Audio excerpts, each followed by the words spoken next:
Good afternoon, dear friends. I'm Edith May Gunderson, 78 years young, living here in the peaceful corner of rural Montana. My life, simple as it may seem, is full of meaning and quiet joy. You see me now, with my white hair and weathered hands, tending to the herb garden I've nurtured for decades. On Sunday afternoons, the neighbors come by, drawn by the comforting scent of freshly baked apple pies that I serve with a warm smile, offering small doses of healing in more ways than one. But there's so much more to my story than what meets the eye. It wasn't always like this. What people see in me today is the result of years of pain, survival, and eventual peace that came after I fought my battles and emerged victorious. And now I share my story with you, not as a way to seek sympathy, but to remind others that strength lies within, often in places we never expect. So if you're watching, baby, go ahead and like this video, comment where in the world you're watching from, and make sure to subscribe so you don't miss tomorrow's true life story. 'Cause this ain't just my story, it's the story of too many women who had to smile through the silence. It's a beautiful afternoon in Big Sky Country. The sun is just beginning to set, casting an amber glow across the golden plains, and the creek near my home murmurs its steady rhythm, as it always has. On days like these, it's easy to forget what the world can be like when it turns cruel. It's easy to forget that once, not too long ago, I lived in a nightmare with no light in sight. Now, in my old age, I find myself reflecting on everything that led me to this simple life. I was born in 1947, in a modest wooden cabin near Yellowstone. My parents, George and Irene, were country folk, hard-working, practical, and completely devoted to their land. Daddy was a trapper and hunter, and every morning before the rooster crowed, he would disappear into the wilderness with his Winchester rifle, returning only when the stars filled the sky. Mama stayed at home, grinding herbs in a wooden mortar, making remedies for the people in the settlement. Life was simple, and in that simplicity, I was happy. I was the oldest of 5 siblings, Johnny, Isaac, Sarah, and little David. Each day, after fetching water from the creek and helping Mama prepare breakfast, I would look after my younger siblings, making sure they were safe while Mama worked. Our home, sturdy and well kept, withstood the harsh winters that Montana was known for. Our family made do, relying on the land and each other. I remember the mornings. How each day began with roosters, our rooster, crowing outside the kitchen window. Mama would make cornmeal mush, and we'd eat it with dried venison, sitting together at the small wooden table. Sometimes, on hot afternoons, we would swim in the creek, chasing minnows with our bare hands, or head into the forest to gather berries and nuts. Johnny, the daredevil of the family, would climb the tallest trees, shouting, "I'm Tarzan," as he swung from branch to branch. I, on the other hand, tried to keep up, but I wasn't as bold as him. Our little corner of Montana was a place of peace, far removed from the hustle and bustle of the outside world. Sundays were my favorite. We would all attend St. Michael's Church in the center of the settlement, where the community gathered for Mass. Afterward, the women would exchange recipes and remedies, while the men discussed hunting tales and stories of mountain lions and grizzly bears. It was a tradition, one that anchored us to the land and to each other. But it was at one of these Sunday gatherings that I first laid eyes on him, Everett Maxwell. A stranger, a man who had recently arrived in our settlement. He wasn't like the other men there. While they wore simple work clothes and spoke with an earthy, direct tone, Everett wore round glasses, spoke with fancy words, and always had a notebook tucked under his arm. I was only 12 at the time, but I knew something was different about him. When I helped serve the cornbread at the potluck, I caught his gaze across the room. He smiled at me in a way that both fascinated and frightened me. His eyes were cold, calculating, as if he were measuring me, evaluating me. My father, proud of his daughter's health, swelled with pride at the compliment Everett paid me, telling him I was a strong, healthy girl and that I had exceptional genetics. I didn't know it then, but that moment would mark the beginning of a long and twisted journey. A journey that would take me far from this peaceful life, into the heart of darkness, where I would be stripped of my innocence and turned into nothing more than an object for someone else's sick experiment. Everett began frequenting our house after that, bringing small gifts, scented soap for Mama, new fishing hooks for Daddy, and candies for us children. He spoke highly of Mama's herbal remedies, and his visits became frequent. At first, they seemed harmless. I even felt a sense of gratitude towards him for bringing excitement and novelty to our quiet lives. But as the months went by, I began to notice something unsettling in his gaze. When I helped Mama grind the herbs or carried water from the creek, his eyes never left me. I wasn't the only one who felt the unease. I could see it in my mother's eyes too, though she tried to dismiss it. She didn't want to believe there could be anything wrong with Everett, especially when he treated her with such respect and admiration. But I knew something wasn't right. Something about the way he looked at me, cold and distant, like a scientist observing a specimen, made my skin crawl. My father didn't see it. He trusted Everett completely, seeing him as an intellectual who would help put our small town on the map. He was a man of books and ideas, and he convinced my parents that I could have a bright future in Denver, studying nursing or even medicine. He said that he had secured a place for me at a school where I would receive an education far beyond the walls of our small settlement. And so, at just 15 years old, I was sent away, believing that I was leaving for something better, something brighter. Little did I know, I was walking into the hands of a man who saw love not as an emotion, but as an experiment. That was the day my childhood truly ended. The day I left the only home I'd ever known. The day Everett Maxwell took me away and led me down a path from which there would be no return.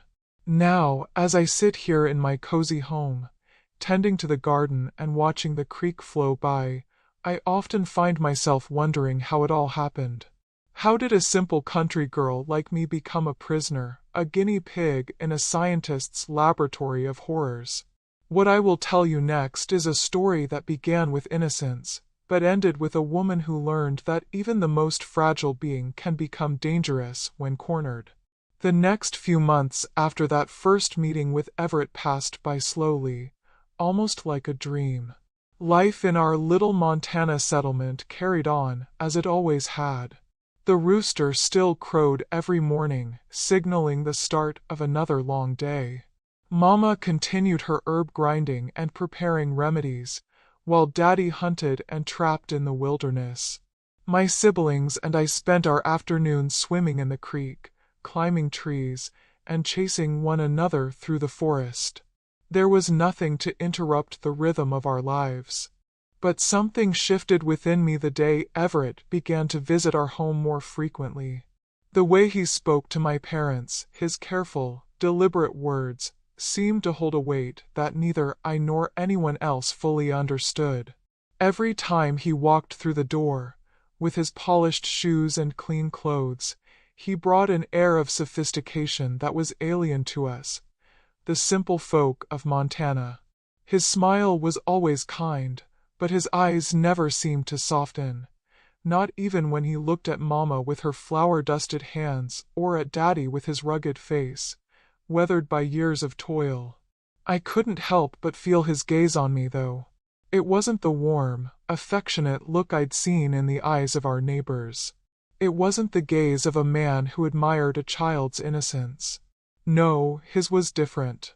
His eyes lingered a little too long, studying me as though I were an interesting subject under observation. I remember feeling uncomfortable under his scrutiny, but I said nothing.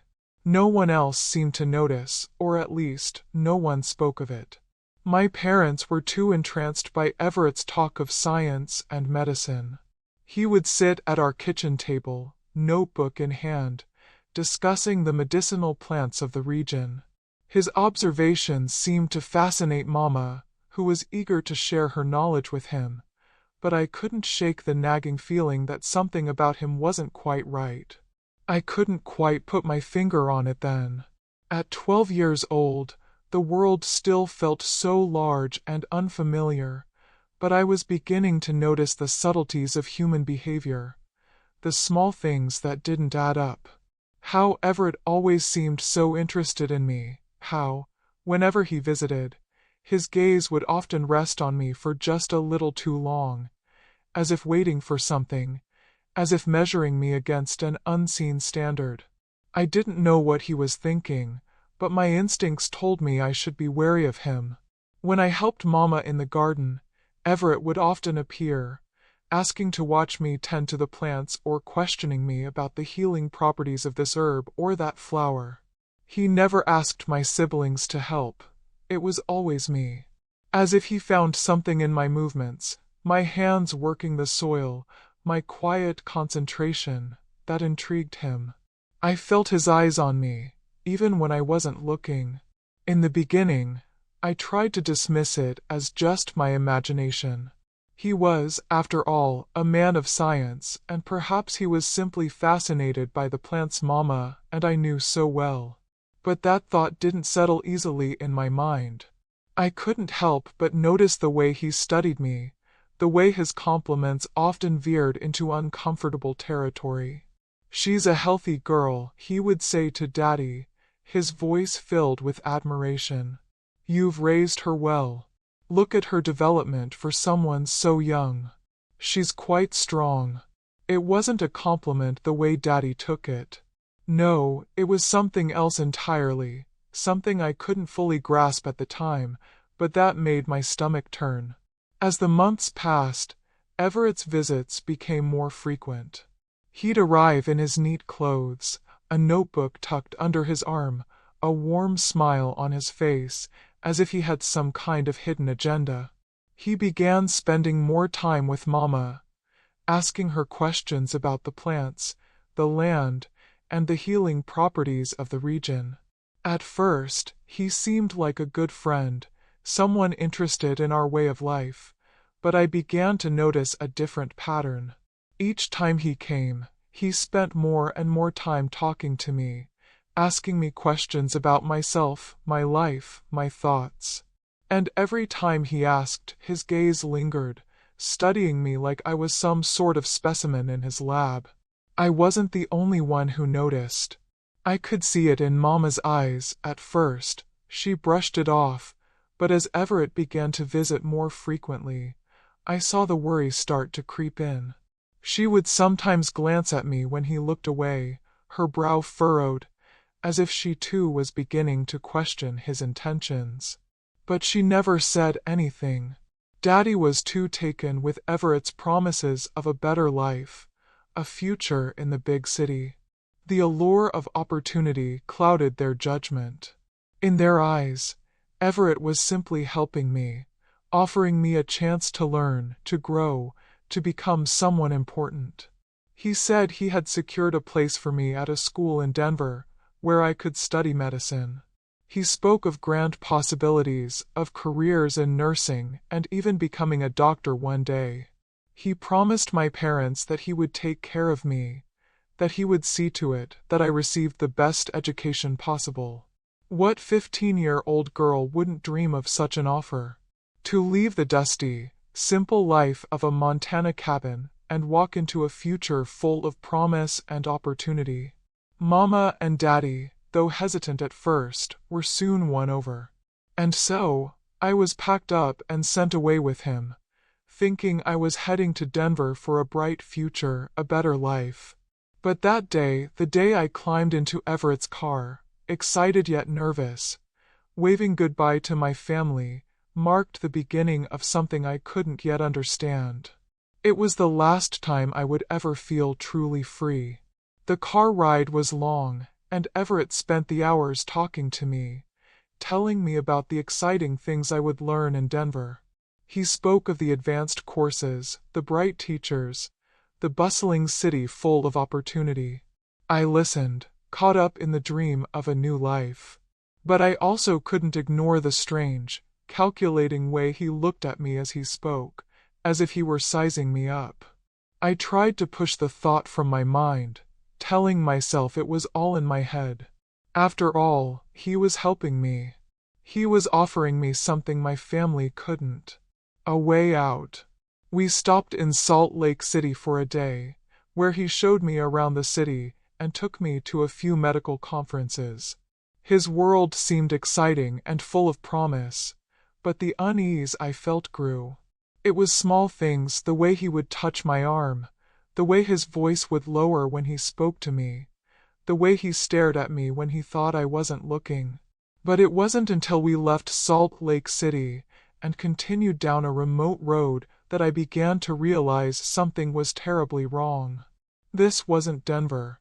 This wasn't the future he promised me. And that's when I knew I wasn't going to a school.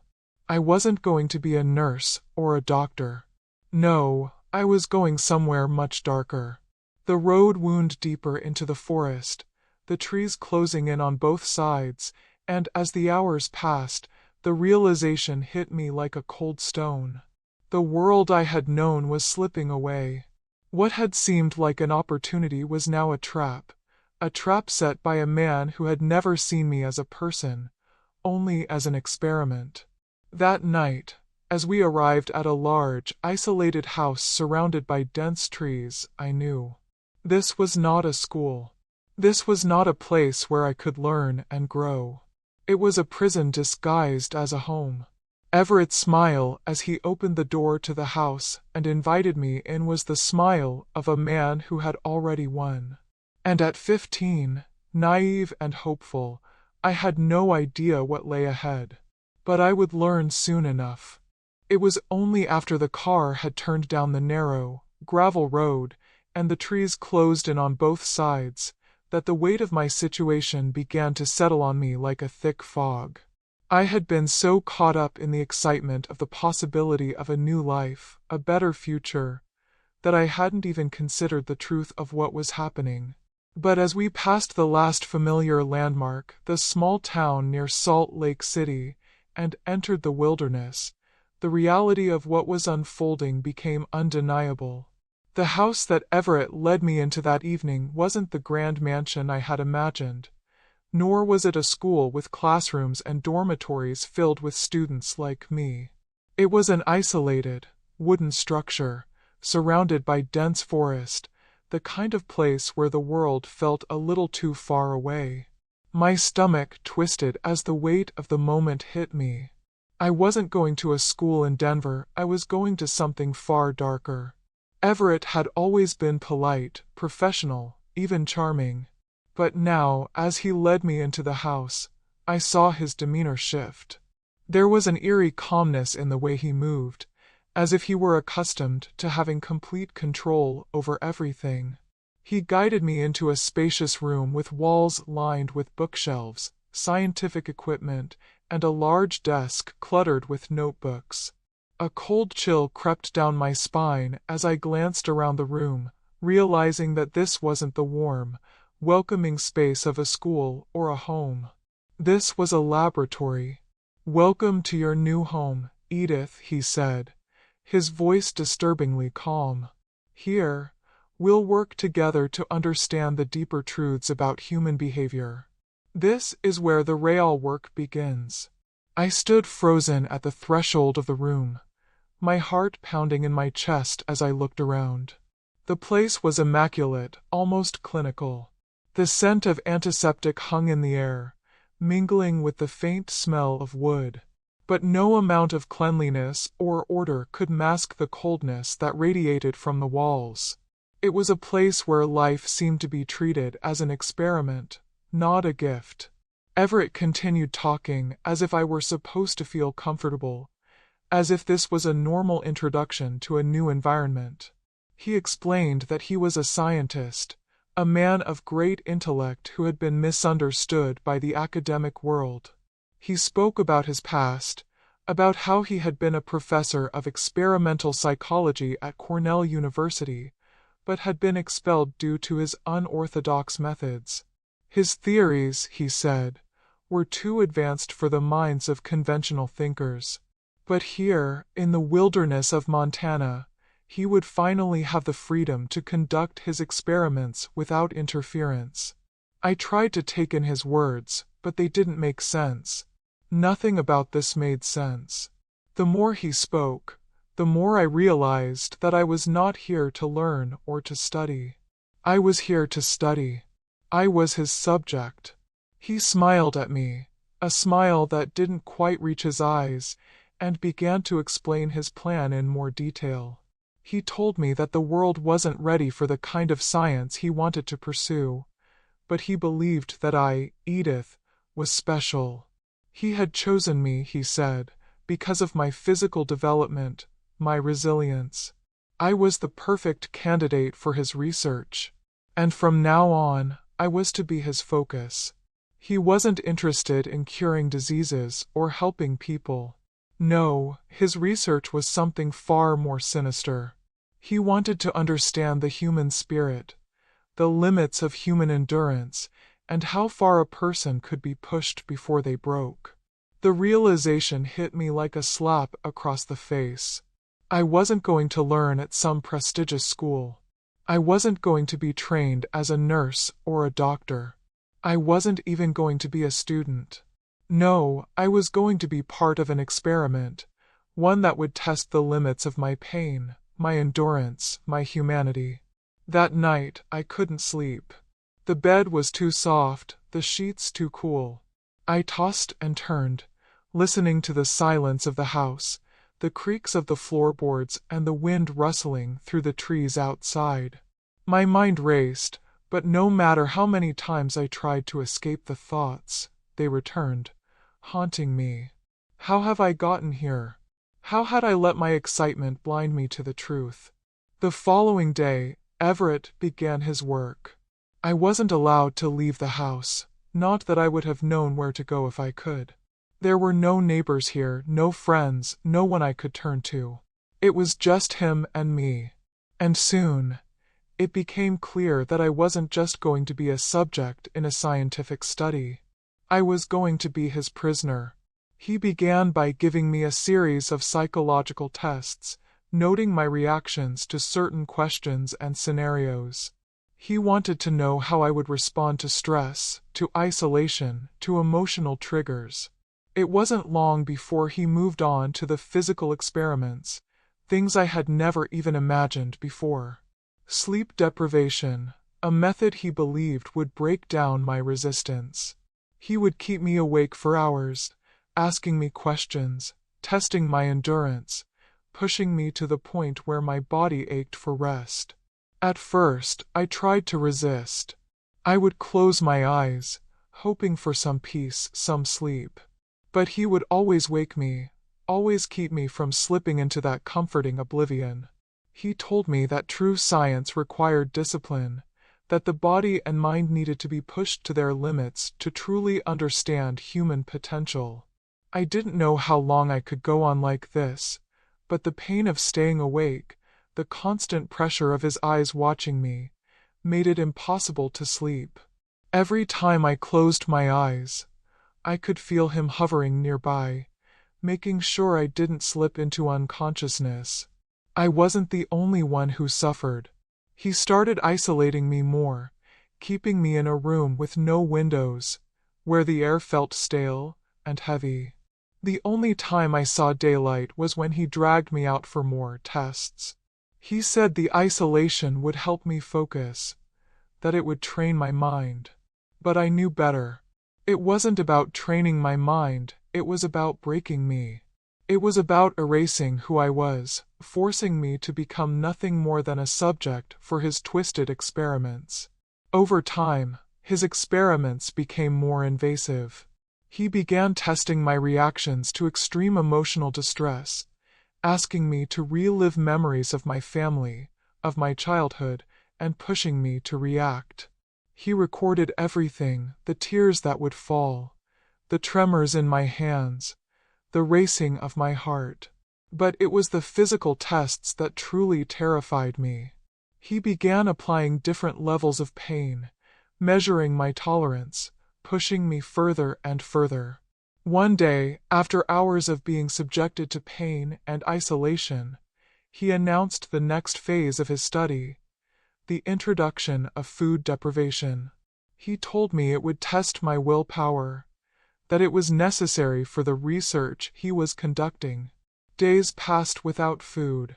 I became weaker, my body aching from the lack of sustenance.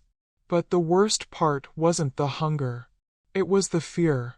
The fear that I was slipping further into something I couldn't escape from, that I was losing control of my own body and mind.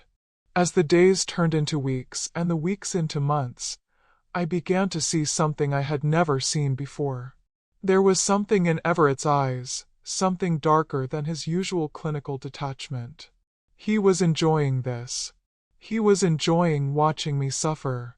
This was no longer an experiment to him. It was a game, a sick, twisted game where I was the pawn, the subject, the one to be broken. I knew I had to do something. I had to survive. I had to find a way out. But Everett was too smart. He was too calculating. And in this place, in this hell disguised as a home, I didn't know if there was any way out at all. It didn't take long before the true scale of Everett's experiments expanded beyond me. My initial shock at the isolation, the constant tests, and the cruelty was nothing compared to what came next. For months, I was his only subject. I was alone in the house, alone in his laboratory, enduring whatever he subjected me to, without anyone to turn to. But the day he decided to involve my children, I realized that this nightmare wasn't just about me. It was about them too.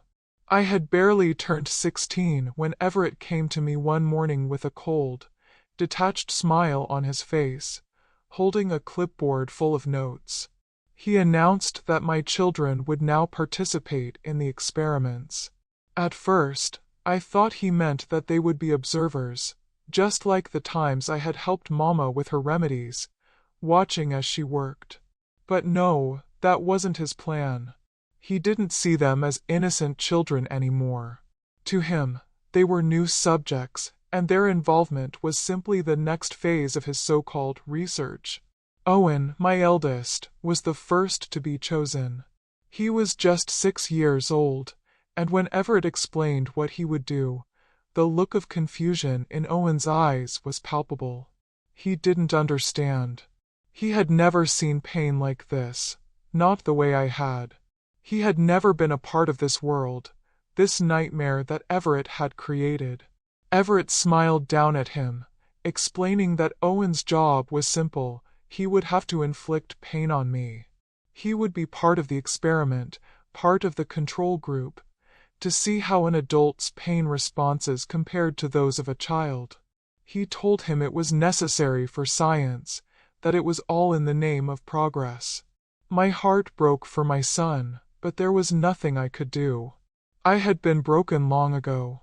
The chains were not only around my wrists, but around my mind, my will. I couldn't save him, not yet. And so, the experiment began.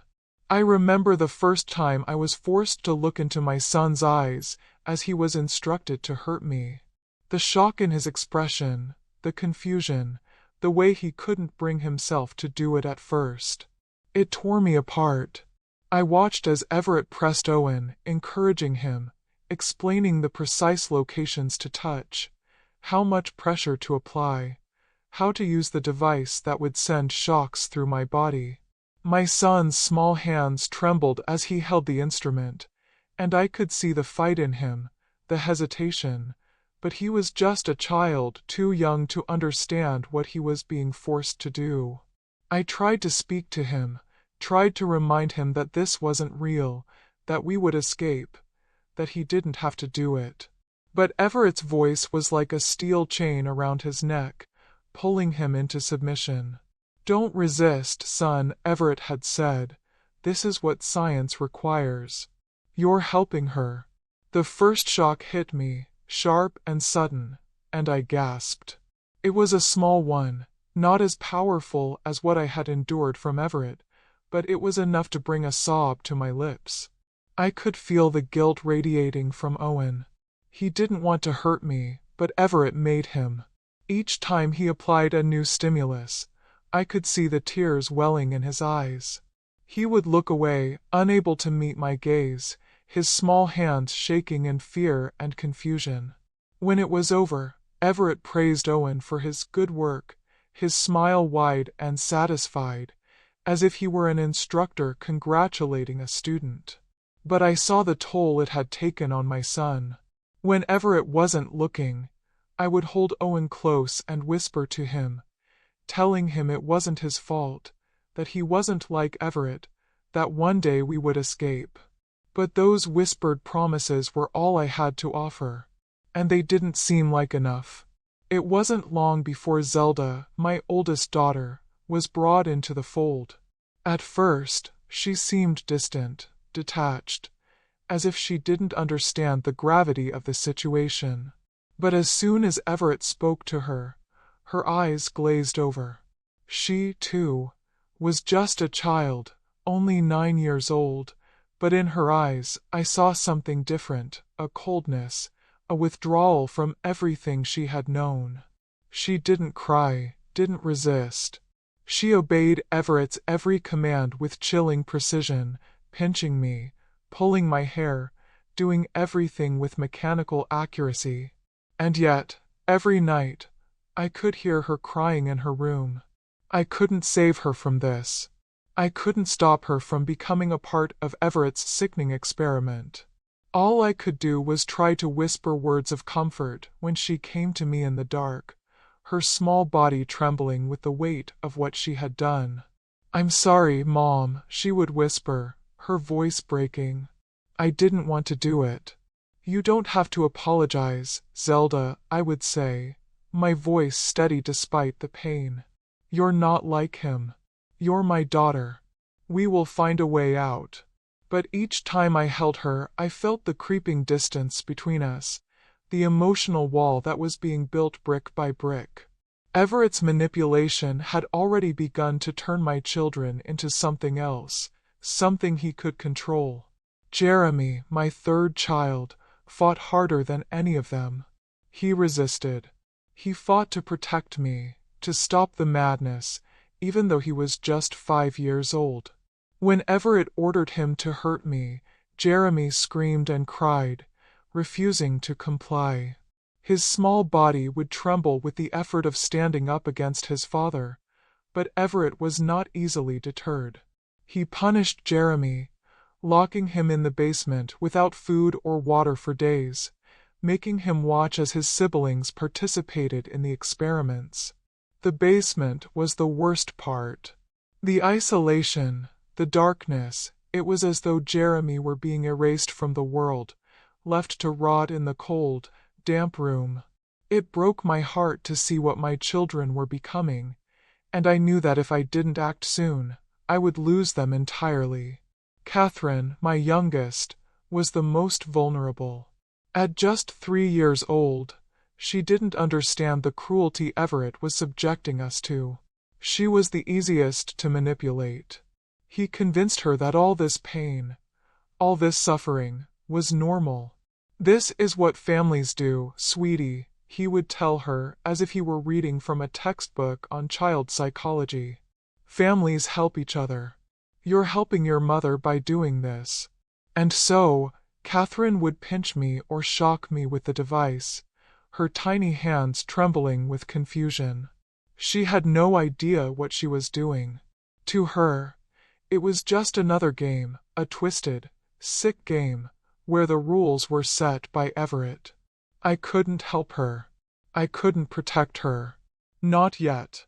As each of my children was drawn deeper into the darkness, I realized the depth of Everett's sickness. It wasn't just me he wanted to break, it was all of us. He had turned my children into instruments of his cruelty, and I could do nothing to stop it. But I promised myself that I would fight back. I had to. I couldn't let this continue, not for me, and not for my children. Somehow, someway, I would make him pay for what he was doing to us. The plan had to be perfect. I had to survive long enough to free them. I had to outsmart him. Because as long as I was alive, there was still hope. And that hope, for the first time in years, was my lifeline. As days bled into weeks and weeks into months, I became something I hadn't been before, a strategist. The desperation to protect my children, to shield them from the monster Everett was turning them into, slowly began to transform into a carefully calculated mission. In the beginning, my anger had been chaotic, reckless, something explosive that burned inside me like a wildfire. But now it was something different. It was controlled. It was methodical. And it was growing stronger every day. I had to stay calm. I had to outsmart him, to learn from him. I had watched him for months now, his habits, his routines, his weakness. There were moments when I saw something in his eyes that wasn't a cold calculation, but something else. Fear, perhaps. I knew that fear was the key. The fear that comes when a person is pushed too far, when they no longer feel in control. That's what I needed to understand. I needed to understand what made him feel vulnerable, what could make him slip, so I could use it against him. It started with small changes. On the surface, Everett's experiments with me became more intense, but beneath the surface, I was changing, adapting. I began to stop resisting in the way I had before. I became more compliant, more submissive.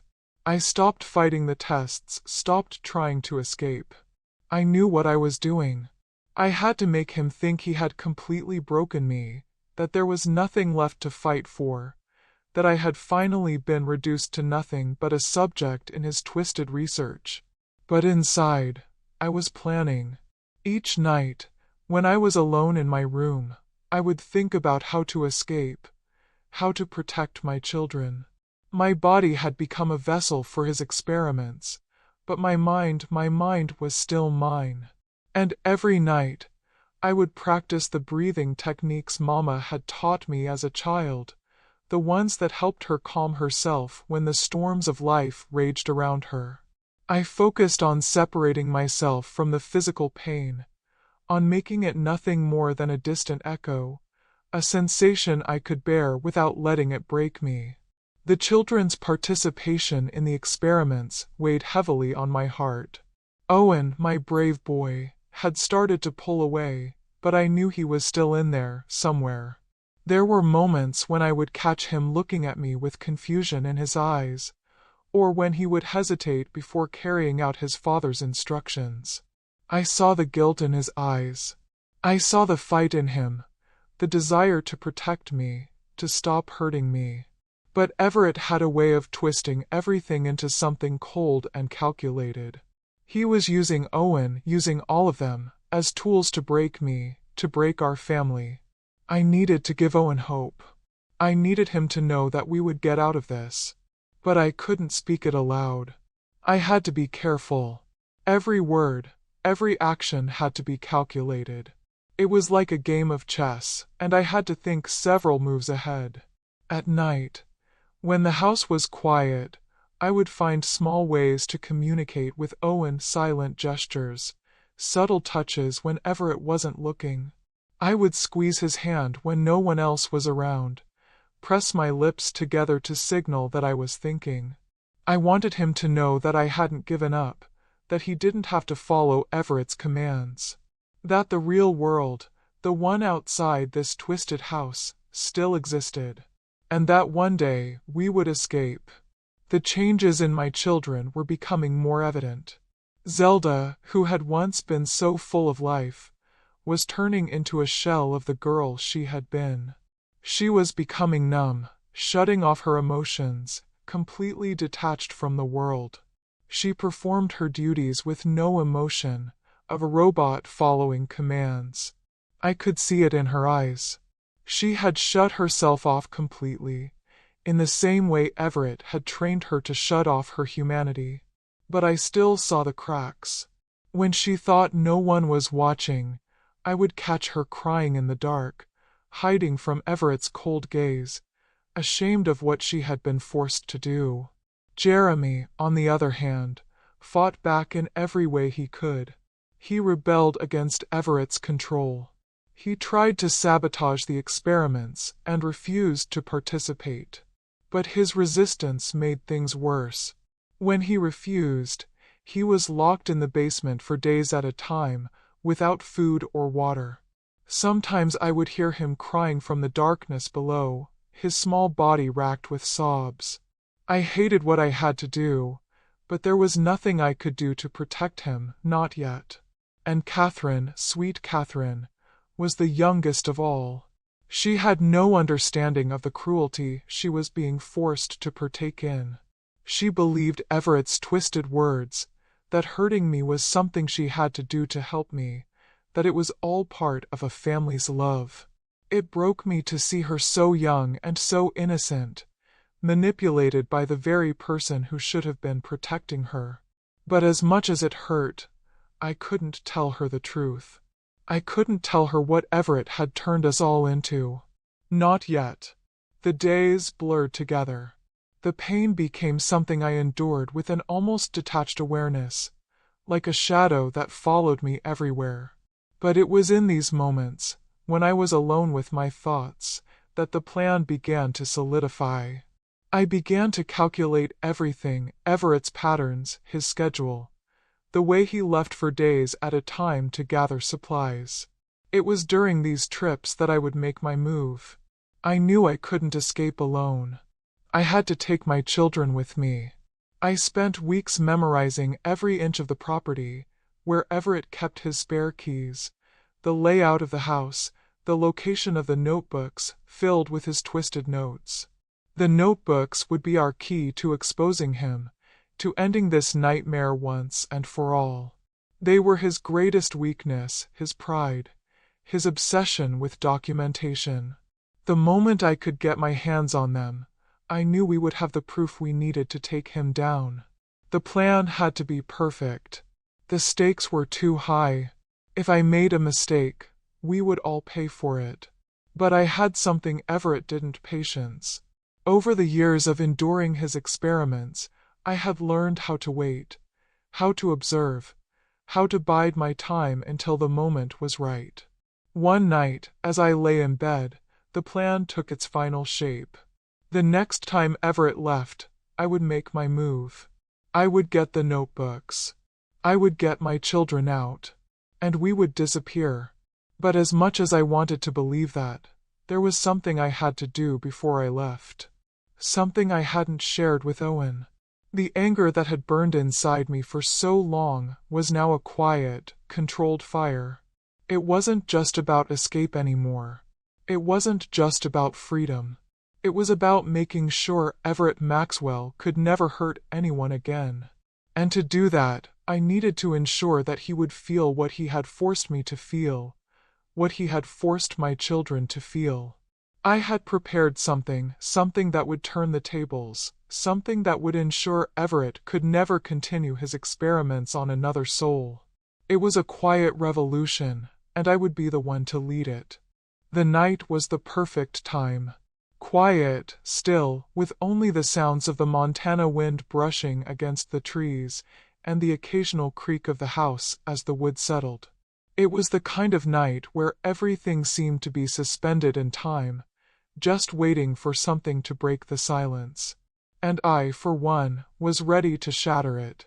Everett had gone to bed early that evening, as he always did. His routine had become predictable.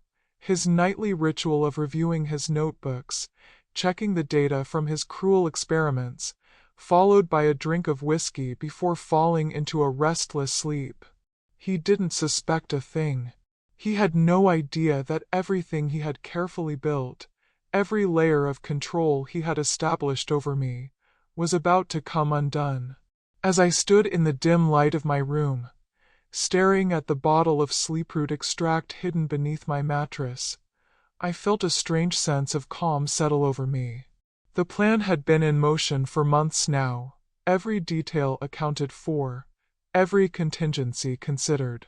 My heart was steady, my mind sharp, focused only on the task at hand. This was the moment I had been waiting for, the moment I would finally turn the tables on Everett Maxwell, the moment when he would feel the same helplessness, the same fear, that he had forced me to endure for so long. I had learned his methods, his language, the way he observed every tiny detail with cold, calculating precision. Now it was time to use that knowledge against him. As the years had passed, I had transformed. What was once raw, chaotic rage had become a quiet, controlled fire that I had carefully nurtured. And tonight, that fire would burn brightly, finally consuming the man who had tormented me and my children. I slipped into the hallway, my footsteps muffled against the wooden floorboards. The house was still, the quiet punctuated only by the soft sounds of Everett's breathing from behind the door of his study.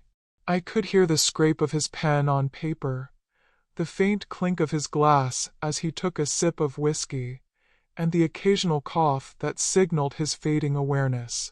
The plan was simple. I would put the sleeproot extract into his whiskey, wait for it to take effect, and when he fell asleep, I would move. But I needed to be quick. The timing had to be perfect. I couldn't risk him waking up before I was ready. The house had a certain rhythm to it, a pattern of sounds that Everett followed without fail. He always took his drink at the same time, always sipped it in the same way, and always, without exception, slipped into a stupor just before midnight. I had observed this for years, watching him from the shadows, taking mental notes on his habits, the little things that would eventually become his downfall. I entered the study quietly, and for a moment, I just stood there, watching him. He was seated at his desk, his back slightly hunched as he pored over the notes he had made that day. His glasses rested low on his nose, and his mouth was set in a tight line of concentration. To anyone else, he might have appeared harmless, even scholarly. But I knew the truth. I knew the monster he was beneath that veneer of professionalism. I stepped forward, my heart pounding in my chest. I took the bottle of whiskey from his desk, uncorked it, and poured the extract into his drink, 3 drops. That was all it took. As I replaced the bottle, I heard him stir. I froze, my breath held, but he didn't look up. He simply took the glass in his hand and raised it to his lips, sipping the drink without a second thought. The way he drank it so carelessly, without hesitation, made me feel a strange sense of triumph. He didn't suspect a thing. He had no idea that his own arrogance, his belief that he had complete control over everything, would be his undoing. I watched him as he finished the glass, his eyes glazed, the usual sharpness gone from his expression. He leaned back in his chair, stretching his arms above his head with a sigh. His face slackened as the effects of the extract began to take hold, but he still didn't realize what was happening. I waited for a few more minutes, watching as his movements slowed. His breathing deepened, and his eyes fluttered shut. The paralyzing effect of the sleeproot extract was working. I could see the slight tremor in his fingers, the inability to hold his head up straight. And then, finally, he slumped forward, unconscious. The moment had arrived. I moved quickly, my heart racing in my chest, but my mind steady. I dragged him from his chair and into the laboratory, the place where he had tortured me for so many years. It was fitting, I thought, that this was where his story would end, the place where he had stripped away my dignity, my humanity, and turned me into nothing more than a subject. I knew exactly what I was doing. I had watched him do it so many times, so many years. I had seen him bind me to the chair with leather straps, heard his cold, clinical voice as he measured my reactions, as he took notes on my suffering. Now it was my turn to play the scientist. I was the one who would document everything, just as he had done with me. With careful hands, I strapped him into the same chair he had used to restrain me. His body was limp, still under the effects of the extract, but his eyes were open, flickering with a mixture of confusion and fear as he tried to move, tried to speak. But he couldn't. He couldn't move. He couldn't cry out. The terror in his eyes made my blood run cold. I turned on the bright clinical lights he always used, the ones that made everything feel so sterile, so detached from the humanity of it all. I pulled out the instruments he had used on me, the ones that caused pain without leaving marks. I picked up the first device, small, metal, and cold, and held it in my hands for a moment, remembering how he had used it on me so many times. It had always been the first test, the initial phase of the experiment. I began to apply pressure to his finger joints, just as he had done to me. I narrated the experiment into the recorder, my voice eerily calm, mirroring the tone he had always used. Subject B, male, 56 years old. Experiment on role reversal and empathetic understanding of pain. The objective is to determine if an individual who systematically inflicted suffering on others is capable of developing empathy when subjected to the same conditions. Everett's body tensed in response, though he could not move. His eyes widened as the pain registered, but no sound came. He could not scream. He could not beg. He could do nothing but endure, trapped inside his own body, completely conscious of every sensation, every cruel action I took.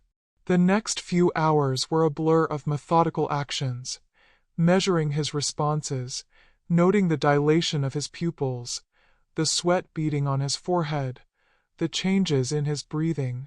I had learned from the best, after all. Everett had taught me how to observe, how to document every minute detail. I was merely returning the favor. And then, when I felt satisfied with the results, I stopped. I didn't want to kill him. That would be too merciful. What I wanted was for him to experience the same helplessness, the same terror, the same powerlessness that he had subjected me to for all those years. I wanted him to understand, not just in his mind but in his soul, what it meant to be reduced to nothing more than a lab rat, a subject to be tested and prodded. I stood over him for a moment, my gaze fixed on his immobilized body, the fear in his eyes. I could see his mind working, trying to make sense of what was happening, but it was too late. The power had shifted. The tables had turned. With one final look, I left him in the chair, paralyzed and unable to escape, and went to prepare for the next phase of my plan. We would leave tonight, with the evidence in hand, and never look back. The air was still, thick with anticipation, as I slipped out of the laboratory and quietly into the hallway. The house felt strangely silent, almost as if it was holding its breath, waiting for what would come next. My pulse echoed in my ears, a steady reminder of the urgency of what I was about to do. Every step I took felt heavy, each one a part of a plan I had spent months crafting, a plan that had taken everything from me, the quiet moments, the peace of mind, the hope for a normal life. But now it was time to leave. It was time to make sure that the nightmare I had been living in, that we had all been living in, would finally be over. I returned to my room, the room that had been my prison for so long. The wooden walls that once felt like they were closing in on me now seemed to offer a strange sense of relief. I had done it. I had made Everett Maxwell experience his own hell. I had turned the tables. But that was only the first step in the larger plan. I wasn't just going to escape. I was going to make sure he could never hurt anyone again. I walked over to the small bag I had packed earlier, ensuring that it contained only the essentials, what would be needed for the journey ahead. The notebooks, the recordings, and the small supply of food I had hidden just in case we needed it. But most importantly, it held the evidence, the proof of everything that had transpired here, the scientific documentation of his twisted experiments. It was the key to ensuring that the truth would come to light, no matter how hard Everett tried to bury it. Owen had been waiting for me, standing near the door, his eyes wide with anxiety. He had been my rock throughout this entire ordeal, the one who had been with me every step of the way. At 13, he had already seen more darkness than any child should. But there was strength in him, strength that he had learned from me. As much as I tried to protect him, he had always been part of this plan, part of the escape, the hope for a better future. "Is it time, Mom?" he whispered, his voice trembling with uncertainty, but laced with determination. I nodded. "Yes, son. It's time." We moved quickly but silently through the house, avoiding the rooms where the other children slept. Zelda, Jeremy, and Catherine were still trapped in their own worlds, caught in Everett's manipulations. I couldn't bring myself to wake them, to drag them into this chaotic escape. I didn't know if they were ready to leave, if they understood what we were running from. Zelda was too far gone. Her soul had been buried beneath the coldness Everett had instilled in her. Jeremy was still a fighter, but I feared that his resistance had been broken, that the world outside of this house would be too overwhelming for him. Catherine, my youngest, still didn't understand the truth, and I couldn't bear the thought of tearing her away from the life she knew. I promised myself that we would return for them. We would come back and get them when the time was right, when we had the resources, when we could offer them the freedom they deserved.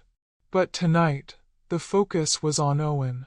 He was my firstborn, my ally, and the only one who had the strength to help me break free. We crept through the back door, out into the cool night air. The moon was hidden behind the clouds, and the world around us was quiet, still, too still. The forest loomed around us, a dark barrier between us and the road that would lead to Pinewood, to safety. My heart was pounding, but this time it wasn't fear. It was a strange mixture of relief and anticipation. After all the pain, after everything we had endured, we were finally leaving. We were finally going to get out. The truck was waiting for us in the small barn out back, hidden from Everett's view. It was old, rusty, and slow, but it would get us far enough away. We couldn't take the car Everett usually drove. He would notice immediately if it were gone. This was a slower, less conspicuous option. I could already hear the truck's engine sputtering to life as I opened the door. Owen slid into the driver's seat, his hands trembling but his resolve solid. I sat beside him, clutching the bag tightly to my chest. "Mom, what about the police? Do you think they'll believe us?" Owen asked, his voice uncertain. "They will," I said softly. "We have the evidence. We'll go to Pinewood, tell them everything. We'll make sure this never happens again." We drove quietly through the back roads, keeping to the shadows of the trees. The road was bumpy and uneven, and the truck creaked as it struggled over the rough terrain. But it was moving. We were moving. For the first time in years, I felt a sense of freedom stirring in my chest. But the weight of the situation was not lost on me. As we crossed the forest line and approached the small town of Pinewood, my mind began to race with the enormity of what we were about to do. We were about to expose Everett, to reveal the horrors of what had happened here. It would all come to light. But would it be enough? Would anyone believe us? Would they understand what we had been through? Would they see Everett for the monster he was? I didn't know. I didn't have all the answers. All I knew was that we couldn't stay here. We couldn't let him control us any longer. We had to act, even if it meant facing the unknown. We pulled up to a small gas station on the edge of Pinewood, just as the first rays of dawn began to break over the horizon. The sleepy town was just starting to wake up, and the streets were quiet. We parked the truck and made our way to the sheriff's office. The building was small, but the presence of law enforcement here brought me a sense of comfort. I hadn't realized how much I longed for that sense of security until now. Inside, the sheriff, a middle-aged man with salt and pepper hair, looked up from his desk as we entered. His eyes immediately flicked to Owen, who was standing beside me, clutching my hand tightly. He saw the fear in our eyes and the urgency in our steps. But when I spoke, my voice was steady, calm, everything I had fought for now on the line. "We need help," I said, my voice breaking only slightly. "My name is Edith May Gunderson. My son and we need to tell you about something terrible that's been happening in the woods. We need to show you something." I pulled the bag from my side, setting it carefully on the desk. I could see the sheriff's skepticism in his eyes as I opened it and pulled out the notebooks, Everett's notebooks, and the recorder, its cold, mechanical hum filling the room as I pressed play. The sheriff didn't say anything at first. He just listened as Everett's voice filled the air, his words cold and clinical, describing the experiments, the suffering. The silence in the room was thick with disbelief, but as the minutes ticked by, I saw the sheriff's expression change. His jaw tightened, his face grew pale as the reality of what we were showing him settled in. When the recording ended, the sheriff slowly turned off the device, his face grim. "Ma'am," he said, his voice quiet, "these are very serious accusations. But these notebooks, they're real. And what's in them? This isn't just some twisted fantasy. This is real." I nodded, the relief washing over me as he spoke the words I had been hoping to hear. "It's all true," I whispered. "Everything." The next few hours passed in a blur of activity. The sheriff began making calls, and within moments, a team was organized to head to the property. It wasn't long before we heard that they had found Everett, still strapped to the chair in his laboratory, paralyzed, unable to move or speak. They rescued the other children, Zelda, Jeremy, and Catherine, and brought them safely back to Pinewood. The moment I saw them, my children, alive, safe, and free from the horrors Everett had subjected them to, I couldn't contain the tears. The years of pain, of fear, of being trapped in that house with no way out, finally felt like they had been erased in a single moment. We were free. We were whole again. Everett Maxwell, the man who had destroyed our lives, had finally been caught. His reign of terror was over, and the world would know the truth. If this story reached you in any way, please like this video and share it with someone who might need it. Subscribe to this channel for more real stories of survival, strength, and grace. And let me know in the comments where you're watching from. Because when we speak, even in whispers, the world begins to listen. God bless you. And thank you for listening to mine.